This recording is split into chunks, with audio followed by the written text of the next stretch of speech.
Okay, everybody, I'm really pleased to introduce Sylvie to you. So she's an international recognized speaker and researcher. She's a diplomat of the European College, a professor at the veterinary school in Toulouse, and she's going to talk about neonatal care. Thank you. And so I would like also to associate to this presentation my colleague Hannah, because we worked together on the very first day of life in puppies. I would just to say that I belong to the National Vet School of Toulouse in the south of France. We have given a name to our unit, but we are not a startup, and we are partially funded by Royal Canin. And we thank them for that, because they allowed us to make a lot of experiment and collect data to gain knowledge. So I'm working in the south of France, and the aim of the unit is to find some solutions to try to decrease mortality in kittens and puppies. The question of the 2 first days of life is a very good question, because finally it's not so easy for the puppies and for the kittens to deal with this very early period. As you can see on this graph here, you have the distribution of the age at death for more than 700 puppies. And a lot of deaths, a very high proportion of deaths occur during the 2 first days of life. These 2 first days are only 3% of here, what is the time here at 2 months, the time where they are sold to a new owner. But they account from more than 30% of the mortality of puppies. So it's really a critical period for the puppies. The main difficulty for puppies is that they will have to do by themselves what the placenta was doing for them before. So the first element is that they will have to succeed the cardiorespiratory adaptation to be able to gain oxygen by themselves. And also they will have to find a solution to gain access to energy, and also to be able to earn immunity. And also what is important is that the 2 first days of life can also be seen at the very end of pregnancy. If some people are interested in bovine reproduction, perhaps you know that the 2 first days of the life of a calf are considered as the end of pregnancy, because if a calf dies during this period, it's called an abortion. And finally, it's the same for the puppies. Because during pregnancy, a lot of conditions may affect his survival over the 2 first days of life, Zika, spina bifida, hydrocephalus, and so on.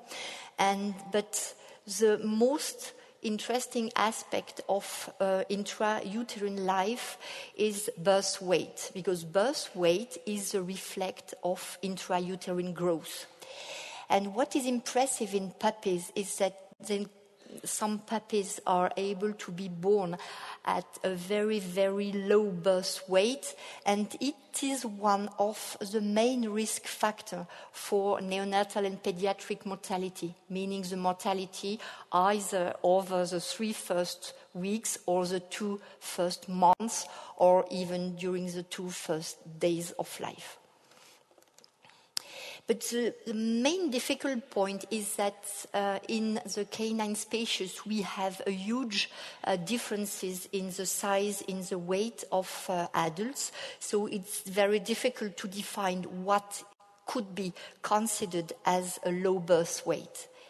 So we collected a lot of data from a lot of breeders, mainly in France, but we will expand the study to other countries, to be able to define 2 categories of puppies. Here in the blue column, you have the puppies that are, from a statistical point of view, at increased risk of mortality over the 2 first months of life. But we were able by another analysis to define what could be considered as the critical birth weight, meaning that below this threshold, it is really necessary to apply a really deep medical nursing to these puppies, because they will they are of high probability of death. And the situation in puppies is made more complex by the fact that they are not alone in pregnancy. They are born with littermates. And here you have the mortality rate, so very early. I took the mortality over the 2 first days of life. So here you have the lightest puppies, and here the heaviest puppies, but in what is called a litter with low heterogeneity in birth weight. So finally, they are not so different from each other. And if we go to litters with high heterogeneity, meaning that the puppy is small, but he is born with much larger, much heavier puppies, here its risk for very early mortality is really hugely increased. So it's very difficult really to define a raw value for low birth weight, because it depends also on whether it has developed with a heavier puppy in the litter. And next summer, we will be able to also produce some reference curves for puppies and by breed. So it will be possible to have it in nearly 30 breeds. And we will give data on birth weight, critical birth weight for each breed, and also the reference curves, very similar to those provided by Professor Alec German, but beginning later from 2 months of age. So the first step is to be able to adapt the lungs, to adapt the blood circulation, to be able to take oxygen. And the results from the measure explained by Angelica just before can be evaluated through Apgar score. So Apgar score is widely used in human medicine for every infant born.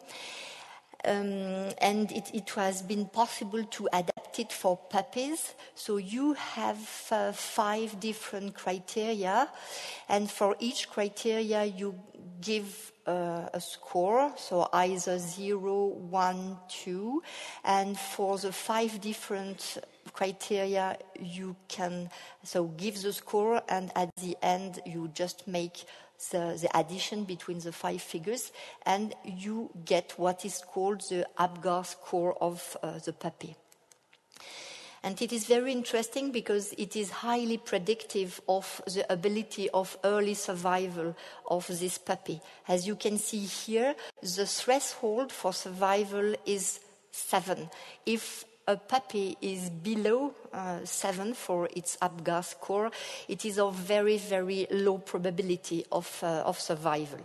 And the great interest of this score from a clinical point of view is that in puppies it can be assessed during the first 8 hours of life, whereas in infants, in human infants, for example, it has to be assessed very rapidly within the first hour, within the first minutes of birth. And hopefully for us, it's not the case. We have 8 hours to evaluate the puppy. And it's obvious for any vet that Apgar score, so evaluates the vitality of the puppies, and meaning that it is a reflect of what happened during parturition, whether it has been a dystocia or not.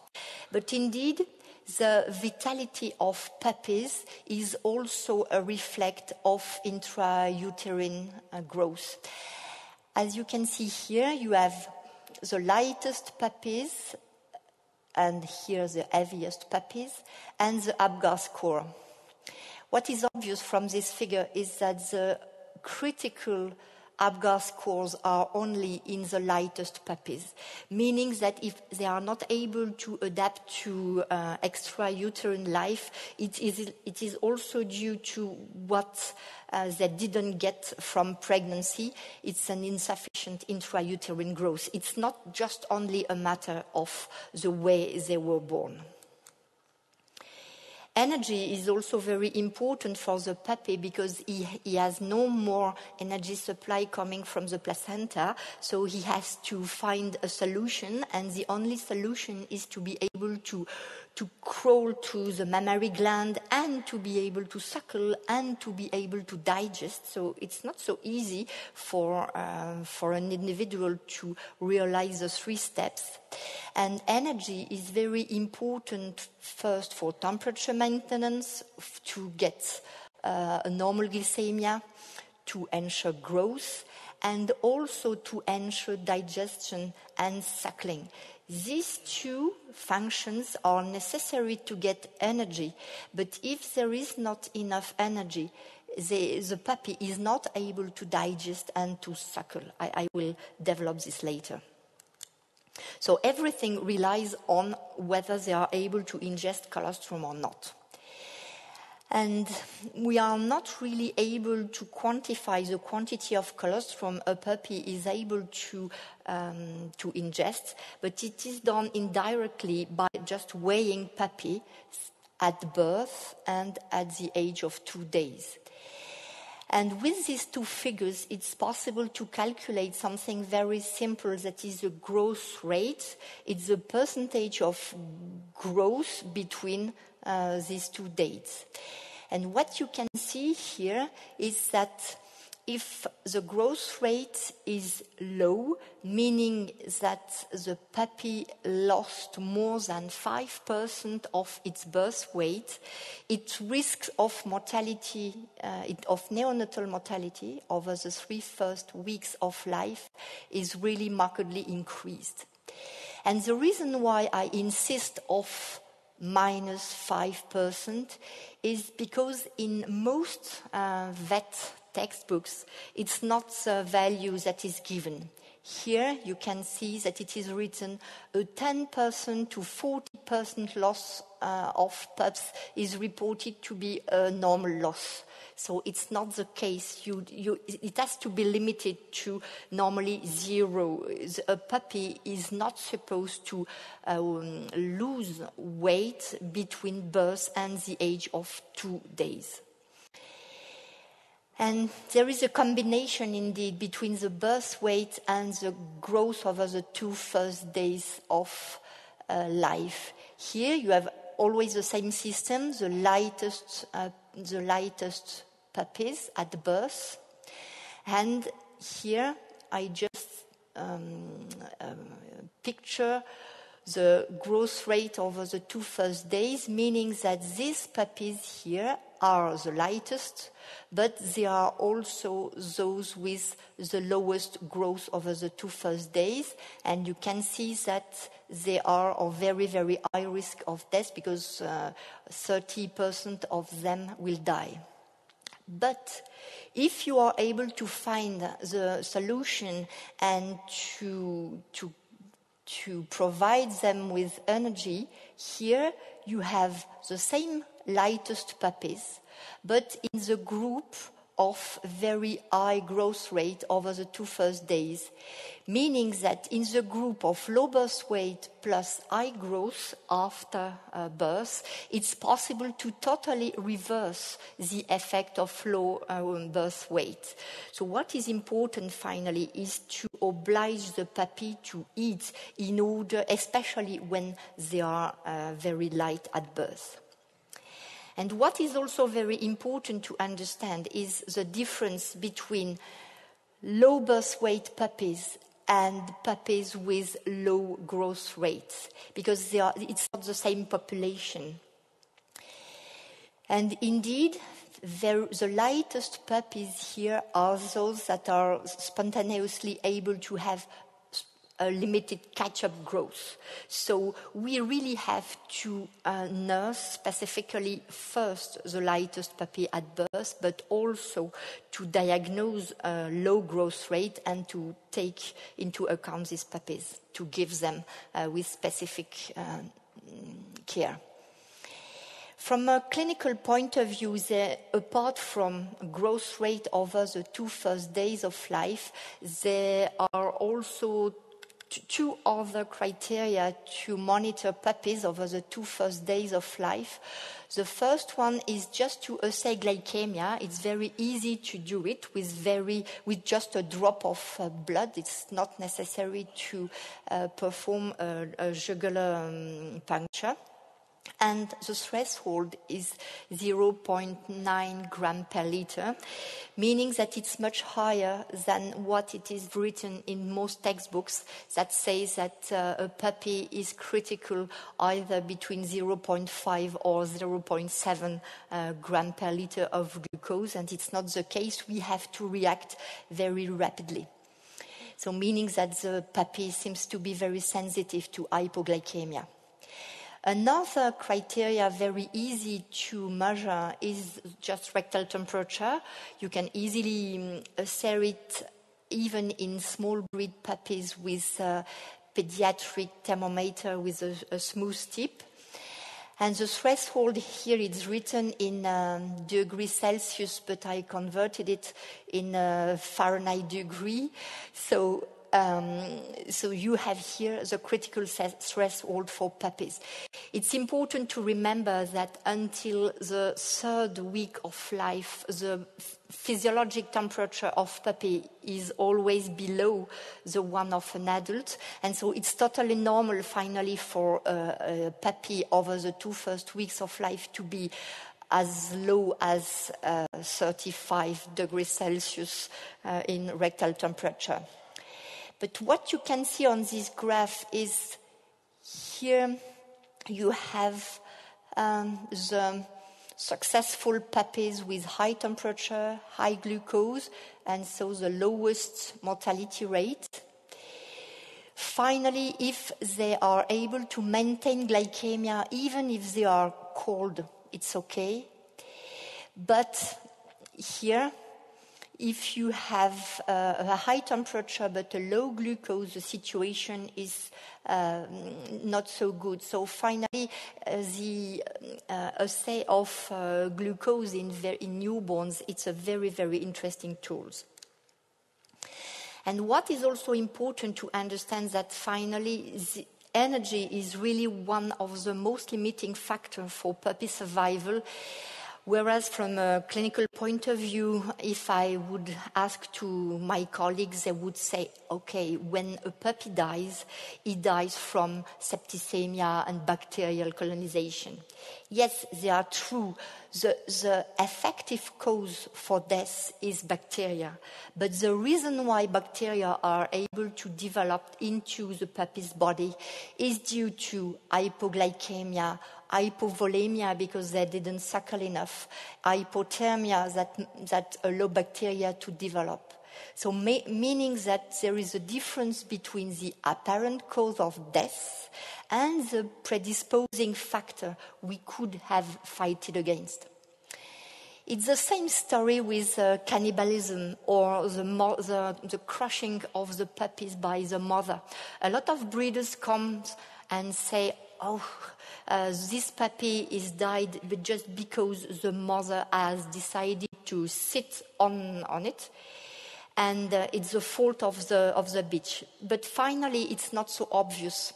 There are some clues to think that a lot of cases of crushing or cannibalism are just consequences of not hypoglycemia because the mother is not able to assay it, but hypothermia or hypovitality in puppies.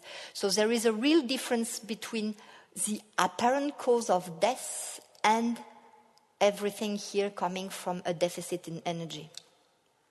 So the energy is coming through colostrum. If you compare the energetic value of colostrum given here by nearly 80 bitches. There is a huge difference between the colostrum from this bitch and the colostrum from this one, but it's not possible to assay it from at the side of the bitch. And there is also a difference between the energetic value of the colostrum given by the different mammary pairs, but finally it's very limited. The most striking difference is between the bitches. To ensure that puppy is able to find energy in colostrum, it's important to be sure that there is colostrum. So what we could do to stimulate milk production is a mechanical stimulation of the mammary gland to let the neonates as possible with the mother. And I know that after C-section, it's a huge discussion between surgeons and vets to decide whether for pain and so on, it's such a good idea. But for milk production, it is a good idea. It's possible to stimulate the induction of lactation by injection of analogs of prolactins, and also limit stress and pain. And we use it very rarely, but it's possible to use acepromazine because this drug has the interest first to decrease the stress, but also it is an agonist of prolactin also, and so it will induce milk production by itself. If there is no colostrum, what to do? At least for the first part, here we are speaking about just providing energy. So you can go to milk replacer, but we are here in the colostral period, meaning that it is during the 2 first days after whelping.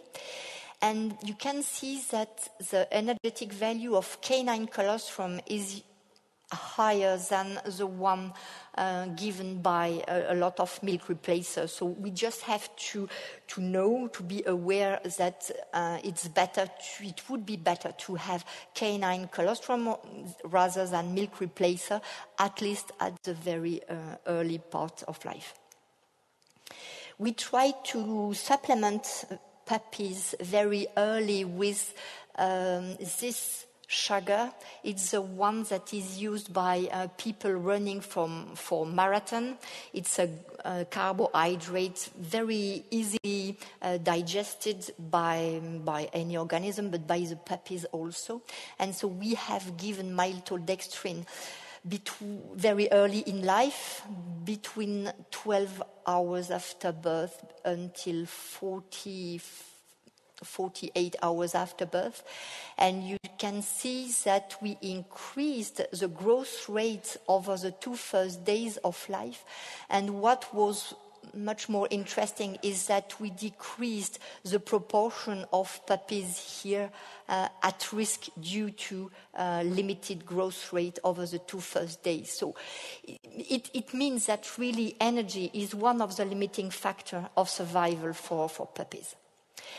But there is a paradox, meaning that in case of hypothermia, it is contraindicated to feed the puppy with milk, industrial or maternal. It's the same story.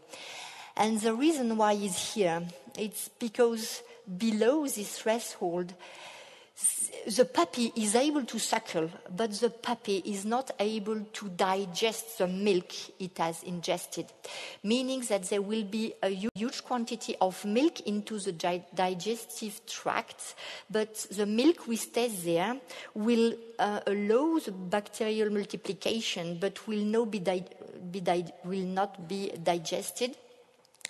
And so at the end of the story, feeding hypothermic puppies will induce septicemia, and we will conclude that bacteria killed the puppies. But finally, no, milk killed the puppies. And it is the same story when you decide to tube feed your puppies, just because they are very, very cold, and here there is no more suckling reflex, but they are not able to digest. So even if you tube feed your animals because they are not able to ingest colostrum or milk and you want them to be fed, it's not a good idea because they will not be able to digest. So the first step before any meal is to measure temperature and to try to correct temperature. So meaning, for example, that if the puppy is here at 90 degrees, you have to put it in a place just 1 degree above, because it's important to eat the puppy really very progressively, because if you do it too rapidly, he will be killed also. So if he's hypothermic, don't feed it. Try to progressively increase the temperature, and above this threshold, you are allowed to feed him. What about immunity? It's important for the puppy over the 2 first days of life to be able to acquire passive immunity. The reason why is that due to the placenta, already shown by Professor England and Angelica, it's a very, very thick placenta, preventing the transfer of antibody from the bloodstream of the mother to the bloodstream of the puppy. Meaning that here, the puppies are born nearly gamma-globulinemic, not totally, but at very, very low concentration of immunoglobulin G. And thanks to colostrum, they are able to get a high concentration of IgG at 2 days of life. But here you have the maximum. And thereafter, the concentration of antibodies in the puppy's blood will decrease consistently until around 21 days after birth. And from that time, you see that here there is a very progressive increase. It is the endogenous production of antibodies by the puppy himself. So the puppy really relies on the colostrum to be able to acquire his own immunity. He is not able to do it by himself. And it has been well described in a lot of large animals, in calves, in foals, and so on. All breeders are aware of the risk of deficit in passive immune transfer, but finally it's not the case for puppies and kitten breeders, whereas the situation is far similar. Here you have the puppy with very low transfer, and you can see how increased is the mortality rate compared to puppies that succeeded into an efficient passive immune transfer. And we also, here it's done based on IgG concentration, meaning that it's non-specific, it's global immunity. But we had a look to what will happen with specific antibodies directed against type 2 parvovirus. And you can see that here in puppies in deficit with IgG, they were also non-protected against parvovirus, whereas in this population, 70% of them were protected against CPV2. And what is amazing is to see that the situation, the passive immune, the quality of the passive immune transfer is highly different between litters, and it was expected, but also between litter mates.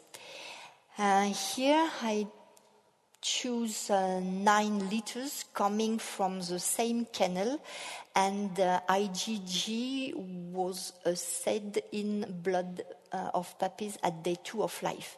And if you have a look to litters 2, 3, and 4, in these 3 litters, all puppies failed into passive immune transfer. If you have a look to litter 5 and 9, it's the opposite situation. All puppies succeeded into passive immune transfer. So it's logical. But what is more interesting is the situation, for example, here in litter 7. You have 5 puppies having succeeded and 2 puppies that didn't succeed. So the question thereafter is, what are the factors determining the quality in passive immune transfer? The question is, where do the IgG come from? The IgG in the bloodstream of the puppy. It depends on the absorption rate. It depends on the quantity of colostrum they have been able to ingest, and also from the quality, the immune quality of colostrum. But finally, we were initially very, very interested into the quality of colostrum, because in front of this graph, it was amazing to see the huge variability of IgG concentration in colostrum between bitches. Between the bitch with the lowest cholesterol quality and the highest colostrum quality, you can see that it's multiplied by 20. So it's a huge variability.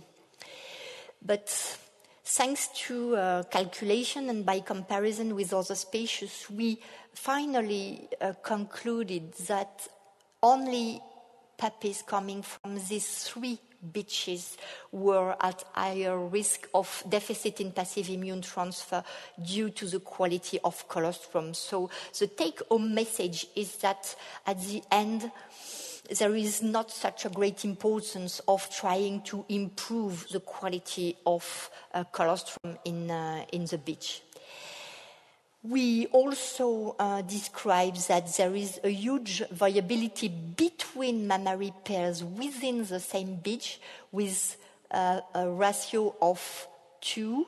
But finally, it's not the conclusion for the breeders, because the breeders were always asking, should I convince my puppies to suckle rather here or rather here?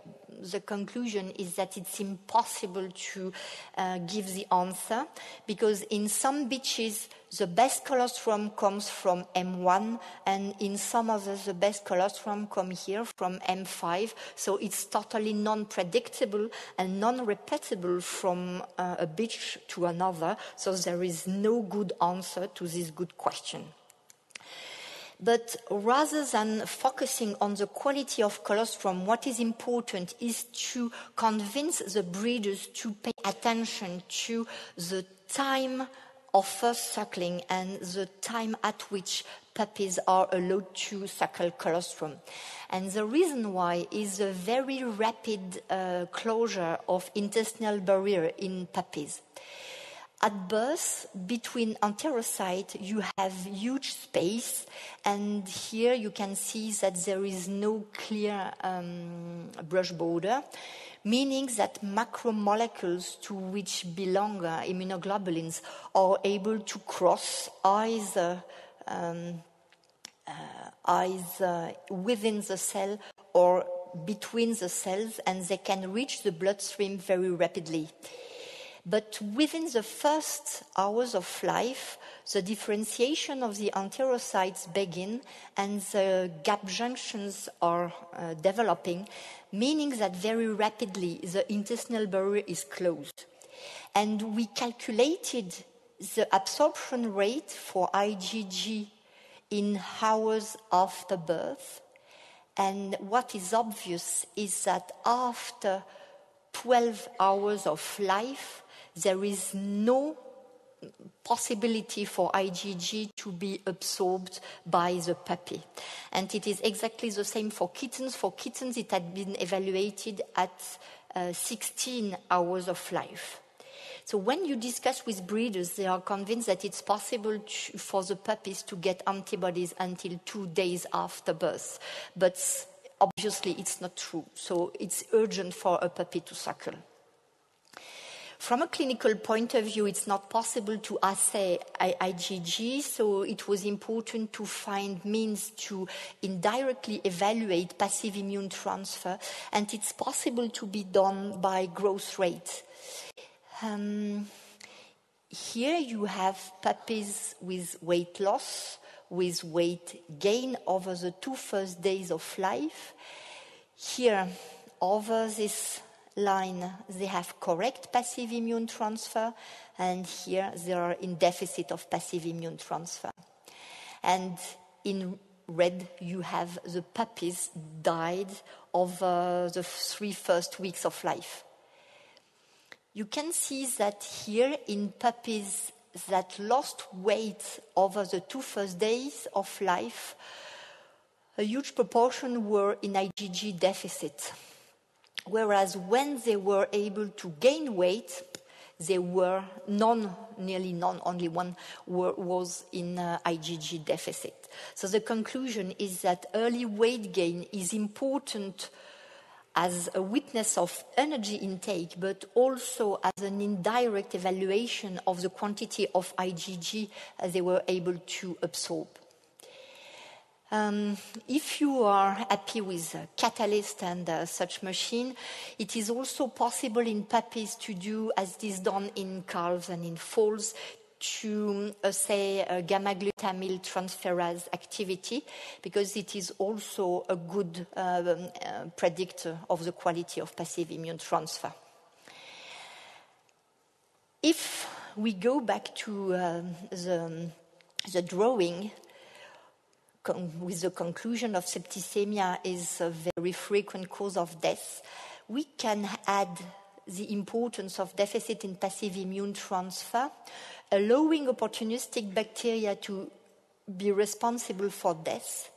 And I would like also to remind you the importance of umbilical cord. Angelica gave a word about that, but it is important also to remind that there is a direct link between the umbilical vein and the liver, meaning that it is also important to obtain the closure of the umbilical cord as soon as possible, and also to take care about the hygiene of the place at which we put puppies, just in order to avoid bacteria to enter into a puppy's bloodstream. I put there the very specific pathogen agents responsible for mortality over the 2 first days of life, because it was the subjects given to me. But I try to write them as small as possible, because the most important factors are here. But you can remember that we can pay attention to the very famous herpes virus. Perhaps you don't have Brucella canis in the UK. In France, we are also convinced that we had it 20 years ago. Alain Fonbonne discovered 3 cases of Brucella canis.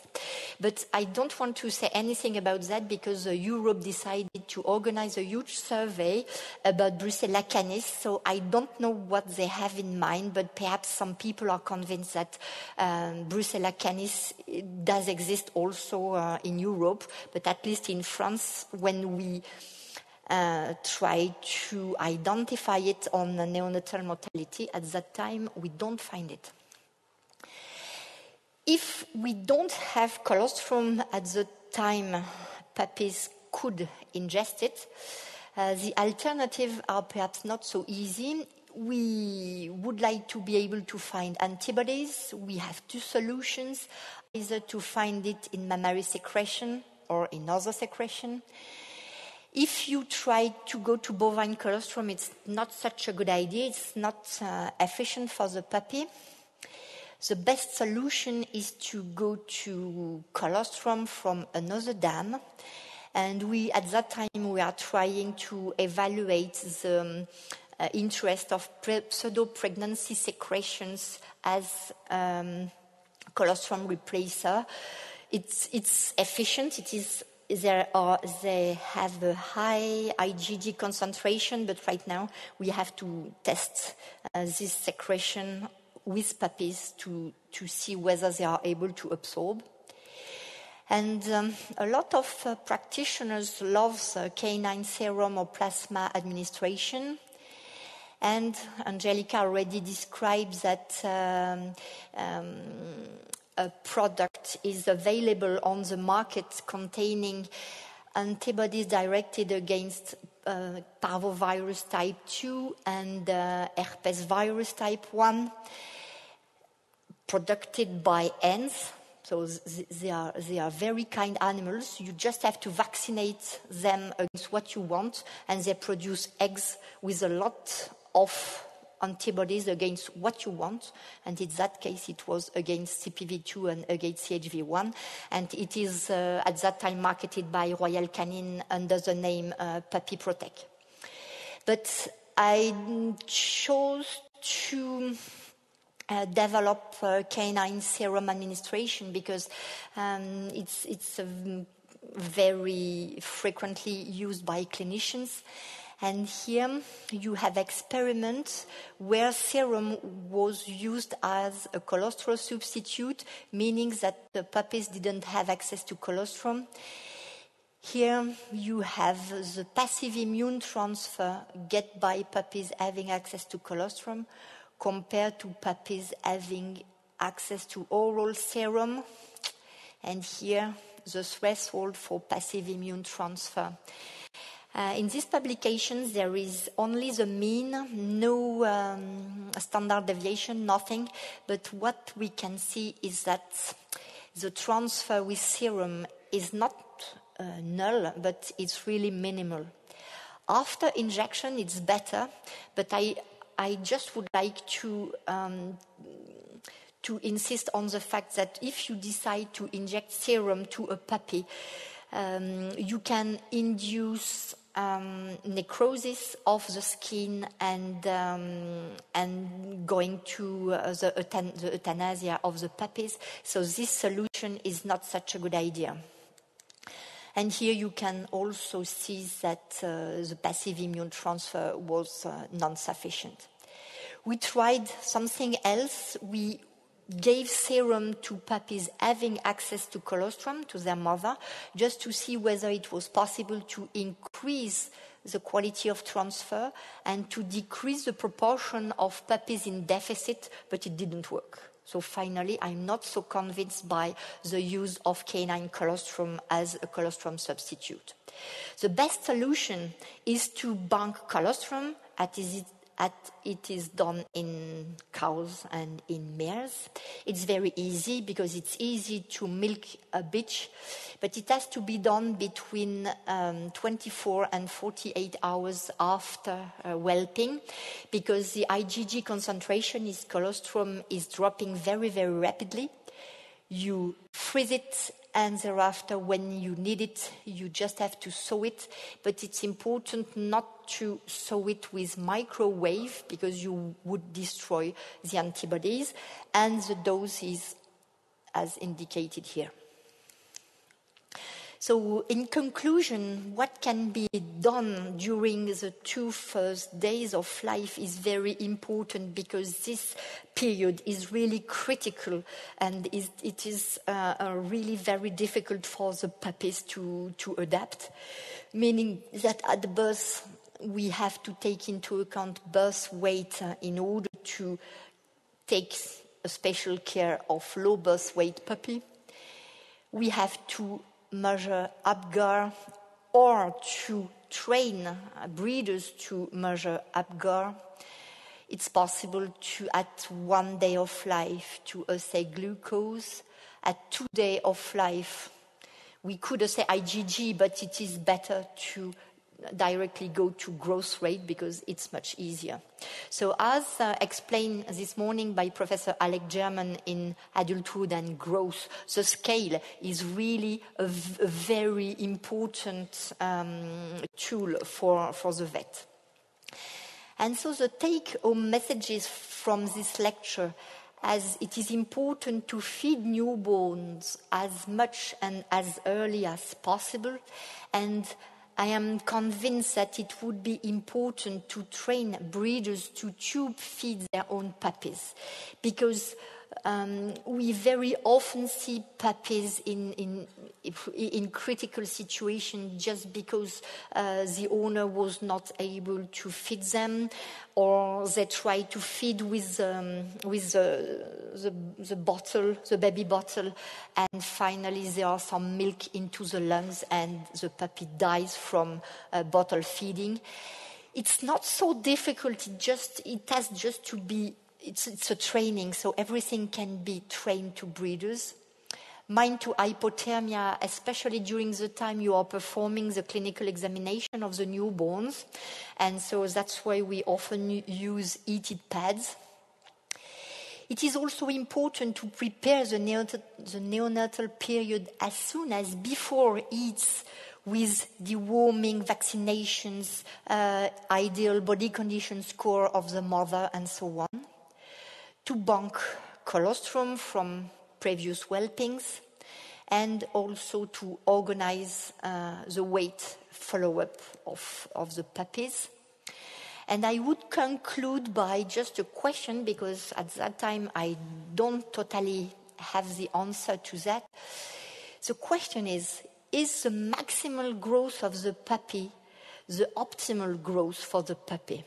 And if you attend Professor Alec German's lecture this morning, it is a question he is addressing between 2 months and 1 year of age. But we have the same question for the very early days of life.